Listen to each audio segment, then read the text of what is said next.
అయితే ఆ యేసుప్రభు వారి పుట్టుక, ఆయన పరిశుద్ధుడు. అంటే ఆయన ఏదో కొత్తగా పుట్టలేదు, ఆయన మొదటి నుంచి ఉన్నవాడు. ఆయన దేవుడు, దేవాది దేవుడు. యోహాను సువార్త 1వ అధ్యాయం, బైబిల్లో ఉన్న యోహాను సువార్త 1వ అధ్యాయం 1వ వచనంలో ఉంటుంది మనకి.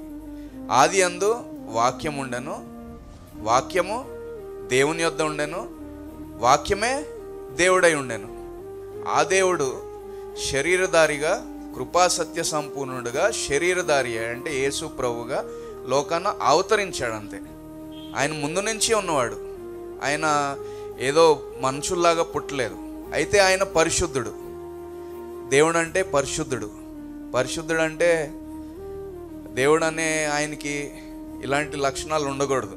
అంటే దొంగతనం చేసేవాడు, లేకపోతే హత్యలు చేసేవాడు, లేకపోతే అబద్ధాలు చెప్పేవాడు, లేకపోతే మోసం చేసేవాడు, లేకపోతే వ్యభిచారం చేసేవాడు, అంటే ఎంతోమంది స్త్రీలతో సంబంధం పెట్టుకునేవాళ్ళు, లేకపోతే ఎంతోమంది పురుషులతో సంబంధం పెట్టుకునేవాళ్ళు.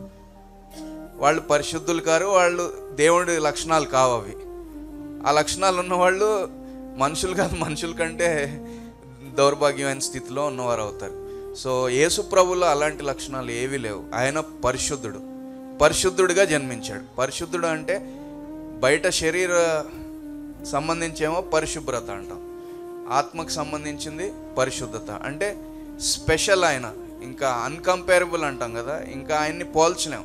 ఆయనలో అబద్ధం లేదు, ఆయనలో మోసం లేదు, ఆయనలో కఠినత్వం లేదు, ఆయన హత్యలు చేసేవాడు కాదు, లేకపోతే అబద్ధాలు చెప్పేవాడు కాదు. సో యేసు ప్రభు ఏం చెప్పాడంటే, నేనే మార్గము, సత్యము, జీవము. అంటే మార్గం అంటే ఏంటి, సత్యం అంటే ఏంటి, జీవం అంటే ఏంటంటే యేసు ప్రభు వారే. ఆయన పరిశుద్ధుడు. కాబట్టి పరిశుద్ధుడిగా రావాలంటే ఎలా రావాలి? అంటే ఆయన ఒక సిస్టమ్ పెట్టారు మానవులకి. అంటే ఒక మనిషి పుట్టాలంటే ఒక స్త్రీ గర్భంలో నుంచినే రావాలి, స్త్రీ ద్వారా రావాలి. కాబట్టి ఆయన ఒక స్త్రీలో నుంచి వచ్చారు. కానీ ఏ మనుషుని ప్రమేయం లేకుండా ఆయన పరిశుద్ధురాలైన, ఆనాడు ఈనాటికి ఉన్న ఈ స్త్రీలందరిలో పరిశుద్ధురాలైన మరియమ్మని ఎన్నుకుని ఆవిడ ద్వారా వచ్చారు. అంతే.